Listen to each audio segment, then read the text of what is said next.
Hello and welcome to the news on NTA International, reaching you live from Abuja, Nigeria's capital. My name is Justin Bemunyi. Let's begin with the headlines. Sudan faces cholera outbreak. 1,000 cases reported daily in capital. Argentina's president holds his first official audience with Pope Leo at Vatican.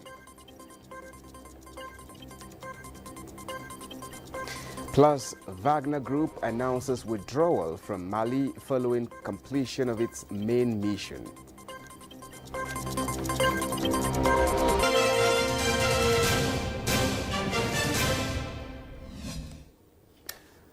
Well, thank you so much for joining us. Now, Ghana says it views a Moroccan autonomy plan as the sole basis to settle the Western Sahara dispute within the framework of the United Nations, aligning itself with a growing number of Western African and Arab co-countries backing Rabat's position on the dispute. Very warm greetings from President John Dramani Mahama. The long frozen conflict pits Morocco, which considers the desert territory as its own, against the Algeria-backed Polisario Front, which seeks an independent state there. Ghana considers the autonomy plan as the only realistic and sustainable basis to a mutually agreed solution to the issue, said a joint statement issued after talks between Ghana's foreign minister Samuel Okudzeto Ablakwa and his Moroccan counterpart Nasser Bourita in Rabat. The UN should remain the exclusive framework for finding solution to the issue, the statement adds. The position was expressed a few days after similar stands by Kenya and the UK, reflecting a diplomatic shift in Morocco's favor. Ghana notes that the last time there was a high-level visit, it was King Mohammed VI who visited Ghana. So it is now the turn of Ghana to return the visit. And President Mahama is keen and ready. And he says, I should tell you to inform His Royal Majesty that he's ready at his earliest convenience to pay a visit and to reciprocate that very good gesture. And that is a visit that we still remember fondly because when the king visited, we signed 21 very important agreements, and that has led to opening trade. We have a lot of businesses now collaborating, working together, and we have, since that visit, been able to even establish an insurance company here, a Ghanaian insurance company working here. Ghana and Morocco also agreed to promote defense cooperation and work on a visa waiver deal. With Morocco home to fertilizers and phosphate giant OCP, the two countries agreed to cooperate on food security. Moroccan fertilizers will help Ghana develop cocoa farming and reduce dependence on food imports, worth $3 billion annually, Okudzeto Ablakwa told reporters. He said Ghana, part of the Morocco-Nigeria pipeline deal, backs Morocco's initiative to help landlocked Sahel states access global trade through the Atlantic. Now, the Wagner Group has announced it is withdrawing from Mali following what it called the completion of its main mission in the West African country.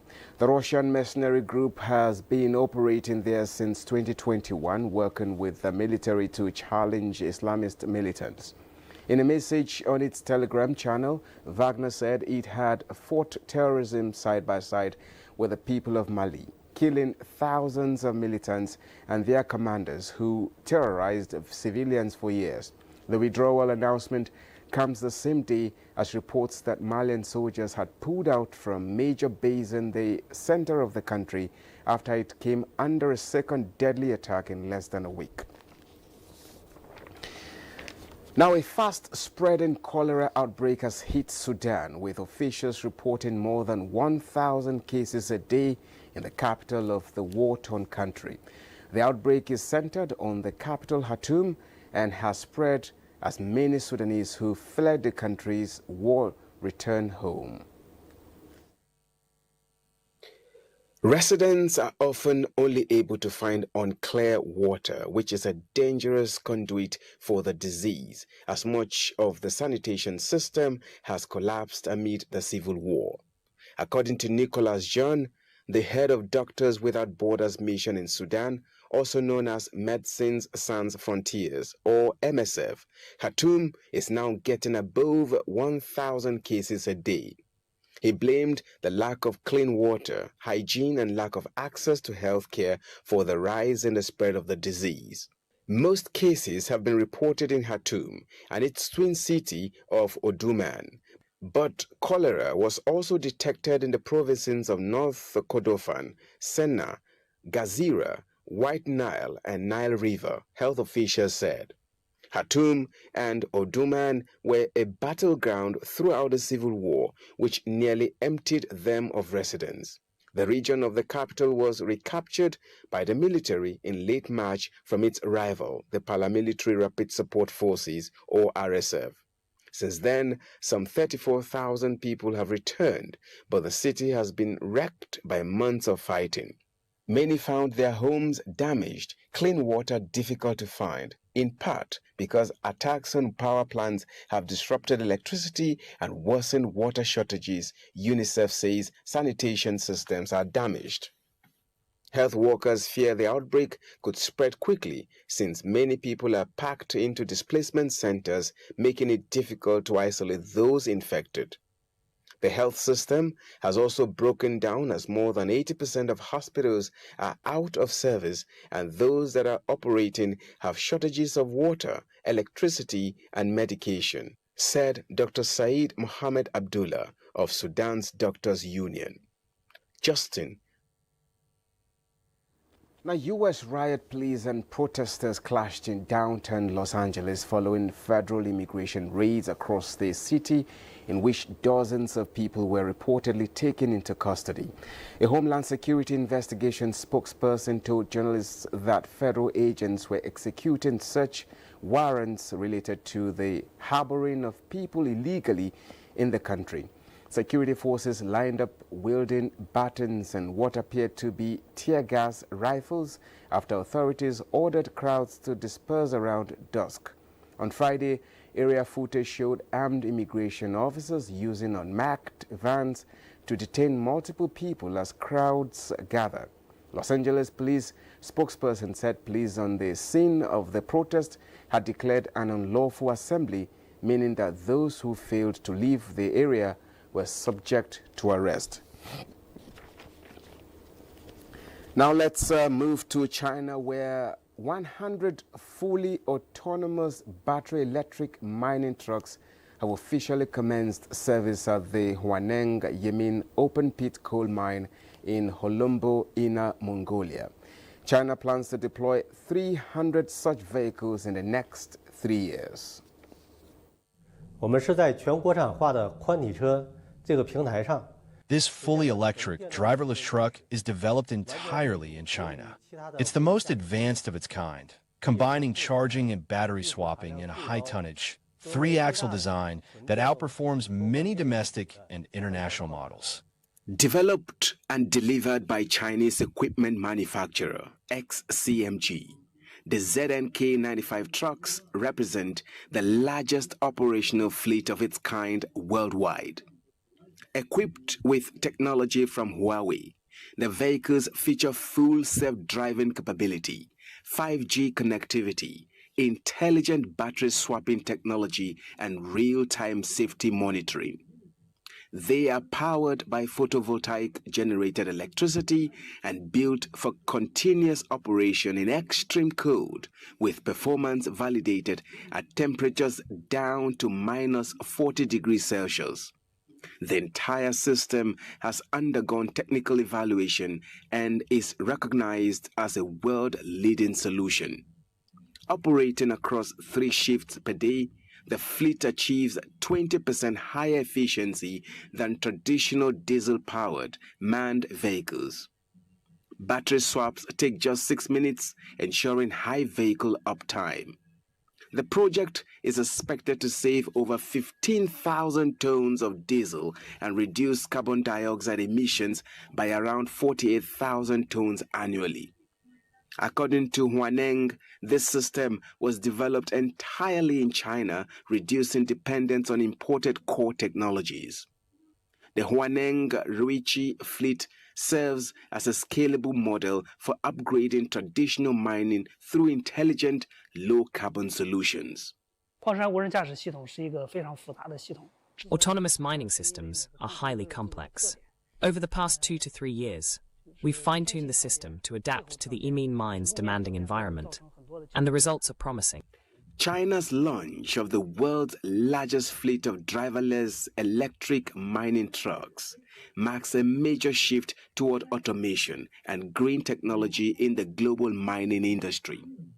Reports say this move sets a new global benchmark, pushing other countries to modernize their operations or risk falling behind. For Africa, it presents both an opportunity to leapfrog outdated mining methods through tech partnerships and a challenge to balance innovation with employment and economic realities. Argentinian President Javier Milei held his first official audience with Pope Leo at the Vatican, where he confirmed the Pontiff's visit to the South American country. Milei had a tense relationship with Pope Francis, the late Argentine Pope, who never returned to his native country during his 12-year papacy. Manuel Adorini, the presidential spokesperson, wrote via social media that the Pope confirmed to the president during the recent meeting that he will visit Argentina. Reports say the papal visit could take place as soon as next year as part of a tour that would include stops in Uruguay and Peru, where Leo, the first U.S. Pope, resided for nearly 20 years. Discussions between the two parties on Saturday were described as cordial and addressed issues of common interest such as socio-economic progress, the fight against poverty, and the commitment to social cohesion, in addition to addressing ongoing conflicts. The National Hajj Commission of Nigeria has confirmed a fire incident at one of the hotels accommodating Nigerian pilgrims on Shari Mansour Street in Mecca. In a statement, the NACOM Assistant Director, Information and Publication Division, Fatima Sanda Usara, says the incident occurred today around noon, Saudi Arabian time. The affected hotel, Imaratus Sanan, was hosting about 484 pilgrims from 6 Nigerian private tour operator companies. The statement, however, says no lives were lost, and all the pilgrims are safely in Mina Valley observing one of the core Hajj rites. Immediate emergency response by Saudi authorities and the hotel management helped to contain the fire swiftly and prevent it from spreading all over the building. The statement says the NACOM chairman, Professor Abdullahi Saleh, alongside some other officials, has promptly visited the hotel to assess the situation for appropriate action. Meanwhile, the NACOM chairman has ordered for immediate relocation of the affected pilgrims to a new accommodation, even as he assured that the commission will work with the affected tour operators to provide necessary assistance to the victims. The federal government of Nigeria extends its heartfelt condolences to the government and people of the Republic of Zambia following the passing of former President Edgar Chagwa Lungu, who died on June 5, 2025, at the age of 68. President Lungu, who led Zambia from 2015 to 2021, dedicated his service to the nation with a steadfast commitment to progress. His tenure was marked by notable achievements including infrastructure development, regional diplomacy, and the promotion of national unity while upholding the spirit of one Zambia, one nation. In a statement, Nigeria's Ministry of Foreign Affairs commended his visionary leadership, which saw the historic appointment of Zambia's first female president and advanced initiatives in economic diversification, inclusivity, and social cohesion. Nigeria stands in solemn solidarity with the Lungu family, the Patriotic Front, and the people of Zambia during his period of national mourning. The Nigerian government also recognizes President Lungu's contributions to amplifying Africa's voice globally and his unwavering advocacy for regional solidarity and integration within the continent. Therefore, Nigeria joins the international community in honoring his legacy and pray that his gentle soul rests his eternal peace. You're watching the news on NTA International. We now take a short break. We'll be back in a moment with more stories. To stay with us. Now, the Ministry of Foreign Affairs has issued a warning about a fraudulent social media accounts being used by unscrupulous individuals to spread false information under the guise of its officials. In a statement, the ministry spokesperson Kimiebi Ebienfa disclosed that a fake Facebook account impersonating the Permanent Secretary Ambassador Dunoma Ahmed was recently created. The account has been used to disseminate misinformation, offer fake contracts, solicit assistance, and lure unsuspecting members of the public with false rewards. The ministry clarified that Ambassador Dunoma Ahmed does not own or operate any personal or official social media accounts and strongly disassociates itself from the fraudulent profile. Therefore, the ministry is urging the public to disregard any communication from the fake account, as it is not an official channel, and advise the public to avoid engaging with individuals or groups behind such scams, but rather report to authorities. The ministry also confirmed it is collaborating with security agencies and Meta, Facebook's parent company, to shut down the impersonating account. Ebienfa reiterated the ministry's commitment to transparency, integrity, and safeguarding citizens from online fraud. Advocacy for the use of alternative dispute resolution mechanism in resolving most national issues is underway. A legal practitioner, Mohammed Ndarani Mohammed SAN, made the plea in Abuja while speaking on the State of the Nation. Delia Tumbiofa Judiciary Desk now reports. The legal practitioner, who is a member of the INABA, Mohammed Ndarani Mohammed, stressed the need for the federal government to consider alternative dispute resolution mechanisms like arbitration, conciliation, and mediation in stemming the tide of agitations in the country. Mohammed Ndarani Mohammed SAN pointed out that ADR refers to any method of conflict resolution that takes place outside the courtroom. He said it involves processes and techniques of conflict resolution without litigation and empowers parties to work together using a framework to amicably settle complex issues. Mohammed Ndarani Mohammed SAN noted that the proper use of ADR will assist in the maintenance of law and order in the country. He confessed the need for the federal government to settle matters involving agitation out of court by setting up a formidable national committee of arbitration. Bringing this matter to the round table for intensive negotiation surely would engender the peace, harmony, and unity in diversity that we all have persistently craved. Rely on Section 17 of the Federal High Court Act and Section 174 of the 1999 Constitution, Mohammed Ndarani Mohammed SAN said the provisions provided for parties to explore alternative options for both civil and criminal matters. In Abuja, Dele Atumbi, NTA News. Now, in a series of precision airstrikes conducted on 5th and 6th June 2025, the Nigerian Air Force under Operation Hadinkai has decimated key Boko Haram hideouts at Tumbuma, Baba, and Chiralia in the southern Tubuns, Borno State. A statement by the Director of Public Relations and Information, Air Commodore Ehimen Ejodame, indicates that acting on credible intelligence, NAF aircraft targeted terrorist structures reportedly used for storage and coordination, delivering direct hits and crippling planned attacks aimed at disrupting Eid celebrations. Battle damage assessments confirmed the neutralization of several terrorists and the destruction of key logistics structures. The preemptive action underscores the Nigerian Air Force's commitment to safeguarding civilian lives and supporting national security objectives.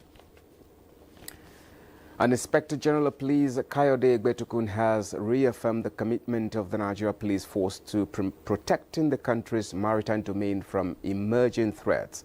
The IGP was speaking during the inauguration of 31 newly acquired police combat gunboats at the Nigeria Police Force Lagos State Command Marine on Lagos Island. Ese Owamaka reports. In an epoch-making event, the Nigerian Police Force, Lagos State Command, Marine, acquired 31 new police combat gunboats to boost its operational capabilities on the waterways. The Inspector General of Police, Kayode Igbetokun, while inaugurating the equipment at the Force Marine Unit, highlighted that this milestone investment in marine security aims to boost the unit's capacity to combat crime and protect the waterways. Under Mr. President's visionary leadership, the Nigerian Police Force is experiencing a transformation marked by reform, modernization, and professional excellence. These newly commissioned gunboats are a testament to his administration's commitment to empowering the force to fulfill its constitutional mandate of securing the nation and protecting its citizens. According to the IGP, the newly acquired police combat gunboats are equipped with cutting-edge navigation and communication technologies for smooth port operations and effective security measures. Recognize that intelligence-led policing and community engagement remain cornerstones of effective crime prevention. Therefore, we shall continue to partner closely with coastal communities, leverage local intelligence, and build mutual trust in order to deny criminals the operating space.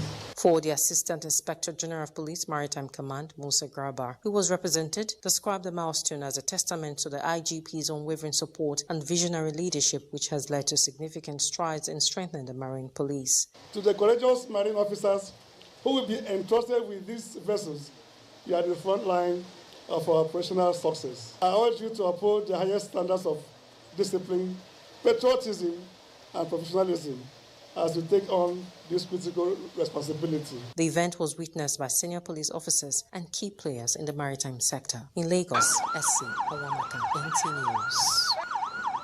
Now, the Chief of Army Staff, Lieutenant General Olufemi Oloyede, has tasked troops to remain united, vigilant, and redouble their efforts towards tackling any form of insecurity in the areas of their responsibility. The Army Chief gave the instruction in a message to an operational tour and Salah luncheon with the frontline troops of the 8th Division Nigerian Army Sokoto and Operation Fasan Yama at 108 Division Equipment Support Workshop Parade Ground, Giginya Cantonment, Sokoto. Abdullahi Umar Ilalu has the details. The operational tour and luncheon with the frontline troops of the 8th Division and Operation Fansanyama is to boost their morale, assess the security situation, and challenges hindering their smooth operation. The Chief of Army Staff represented states that the visit is to celebrate the festive season with the troops and reflect on the values that unite Nigerians, such as loyalty, discipline, courage, and selfless service, which are the foundation of which the Nigerian Army was formed. He reminds the Nigerian Army that their sacrifice is for the greater good of the Northwest region and Nigeria. The Nigerian Army will continue to provide necessary support to strengthen the troops' capabilities to deal with internal and external threats. It is to make them have a sense of belonging in addition to the various welfare packages that we provide for them.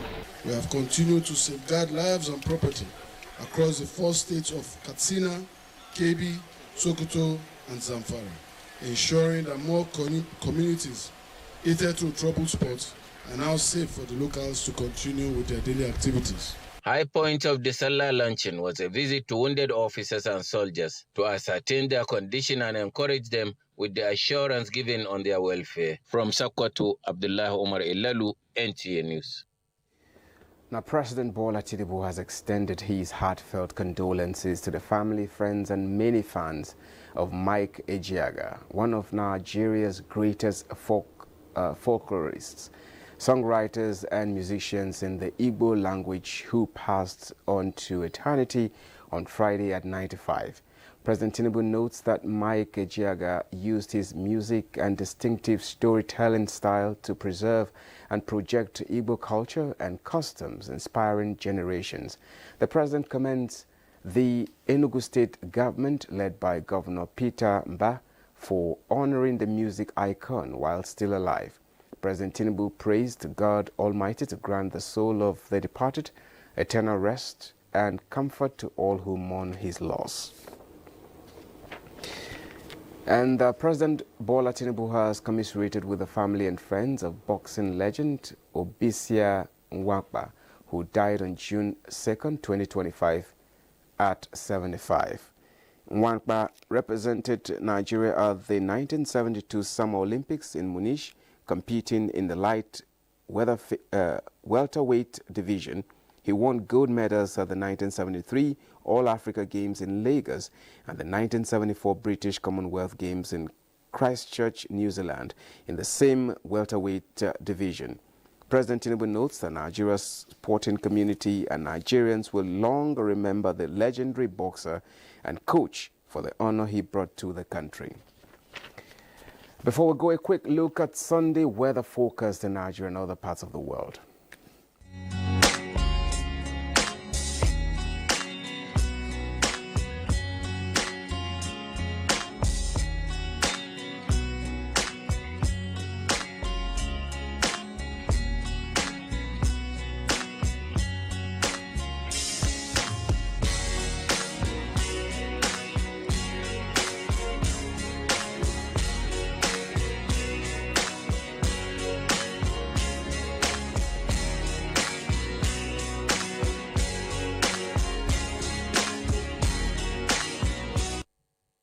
And it's here we end the news. Thank you so much for watching. My name is Justin Bemunyi. Do have a good evening.